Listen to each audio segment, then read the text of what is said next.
Sono brasiliana con Legame Veneto. Questo progetto nasce appunto di una camminata che ho fatto in giro per i 574 comuni del Veneto, che è partita nell'inverno 2017 fino ad aprile 2018, e appunto mentre io camminavo raccontavo il Veneto attraverso i social, e tutto questo progetto nasce proprio da lì. Questa è la seconda edizione del diario Diversamente Veneto, presentato sempre sotto forma fiabesca, coinvolgendo poi tutti i comuni. Sono state coinvolte del Veneto, hanno aderito all'iniziativa più di 20 comuni. Loro hanno praticamente adottato le scuole primarie.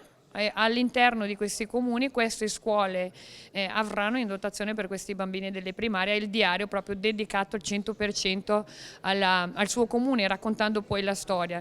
Quest'anno tra l'altro è un'edizione speciale dedicata alla nostra candidatura delle Olimpiadi invernali Milano-Cortina, dove spieghiamo ai bambini con una forma un po' più, diciamo un linguaggio da bambini, che cos'è che è successo, perché festeggiamo. Innanzitutto è un percorso a piedi, è un percorso a piedi nei 574 comuni e che per ognuno viene definita e scritta una particolarità e viene raccontata ai ragazzi, ecco, un modo per tramandare questo Veneto, questa particolarità del Veneto, questo Veneto che spesso viene raccontato per le negatività. Qui viene raccontato ad ogni ragazzo le 574 positività che rappresenta il Veneto. Io ho già detto che mi farò parte attiva nelle scuole della mia provincia, nei comuni della mia provincia, per raccontare nell'opera di Jesus questo Veneto.